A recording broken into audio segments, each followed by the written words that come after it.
Gravy చేస్తున్నాను. జీలకర్ర, లవంగి, యాలకులు, స్టార్ కొంచెం ఫ్రై అయిన తర్వాత ఆనియన్స్ వేస్తామండి. ఈ ఆనియన్స్ గోల్డెన్ కలర్ అయినంత వరకు ఫ్రై అవ్వాలండి. ఆనియన్స్ గోల్డెన్ కలర్ అవ్వాలంటే మనం కొంచెం లైట్గా మీడియంలో పెట్టుకుని ఫ్రై చేయాలి. హాఫ్ కిలో చికెన్ తీసుకున్నాను. హాఫ్ కిలో చికెన్కు 3 టమాటా తీసుకుని లైట్గా కాజు యాడ్ చేసి మిక్సీ చేయాలండి. ఇలాగా గోల్డ్ కలర్ వచ్చింది, కొంచెం లైట్గా ఫ్రై చేస్తే ఇప్పుడు నేను ఇంట్లో అల్లం వెల్లుల్లి పేస్ట్ తయారు చేసుకున్నానండి. అది 1 స్పూన్ వేస్తాము. ఇది కొంచెం ఫ్రై అవ్వాలి. ఇది ఫ్రై అయ్యేలోపు మనం టమాటో కాజు మిక్సీ చేసి కొడతాం. టమాటా ప్లస్ కాజు ఇది లైట్గా మిక్సీ చేయాలి.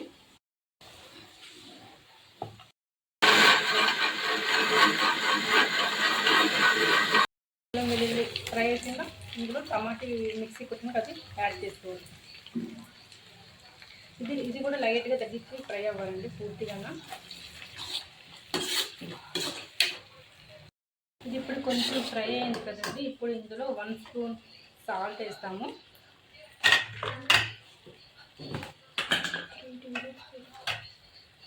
1 స్పూన్ పసుపు వేస్తున్నాను నేను.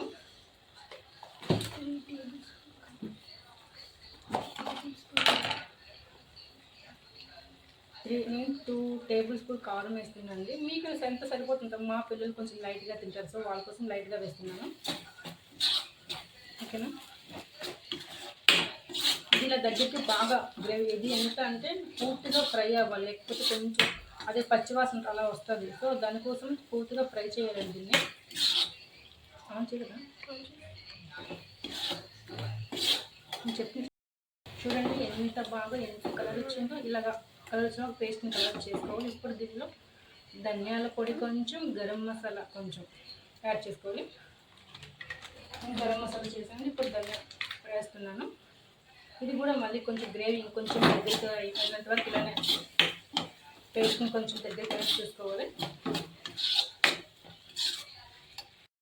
పేస్ట్ ఎంత బాగా ఎంత మంచి కలర్ వచ్చింది. ఇప్పుడు ఇందులో చికెన్ యాడ్ చేసుకోవాలి. నేనైతే హాఫ్ కిలో చికెన్ తీసుకున్నానండి.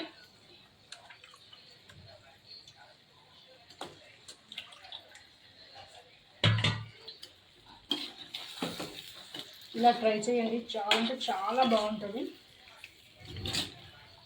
ఎందుకంటే ఇందులో కాజు పేస్ట్ వేస్తాం కాబట్టి టేస్ట్ కూడా డిఫరెంట్గా ఉంటుంది. మీ ఇంట్లో చిన్నవాళ్ళు పెద్ద ఎవరైనా చాలా బాగా ఇష్టంతో తింటారు ఇలా ట్రై చేశారంటే. ఒక 10 నిమిషాలు మూత పెట్టి వదిలేయాలి. పూర్తిగా సిమ్లో పెట్టాలండి. ప్లేట్ ఓపెన్ చేసి చూడాలి. చూడండి ఎంత బాగా ఫ్రై అయిందో. ఇప్పుడు ఇందులో పచ్చిమిర్చి ఒక 3 తీసుకున్నాను, కొంచెం కరివేపాకు యాడ్ చేయాలండి. ఒక్కసారి ఇలా కలిపిన తర్వాత నేను కొంచెం వాటర్ యాడ్ చేస్తున్నాను. ఇందులో నేను 1/2 గ్లాస్ వాటర్ యాడ్ చేస్తున్నాను. కొంచెం ఇలా కలిపిన తర్వాత ఇంకో 10 నిమిషాలు మూత పెట్టి వదిలేద్దాం. దీన్ని ప్లేట్ ఓపెన్ చేసి కాబట్టి చూడండి ఎంత బాగుందో, అంత బాగా వచ్చింది. కలర్ కూడా చాలా బాగుంది. ఒకసారి మీరు కూడా ట్రై చేయండి. టేస్ట్ వచ్చి చాలా సూపర్గా ఉంటుందండి.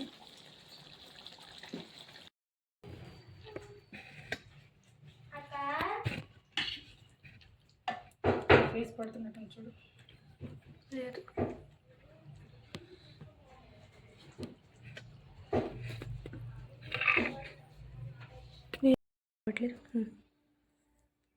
చూడండి ఎంత బాగుందో, చూడడానికి కూడా చాలా బాగుందండి.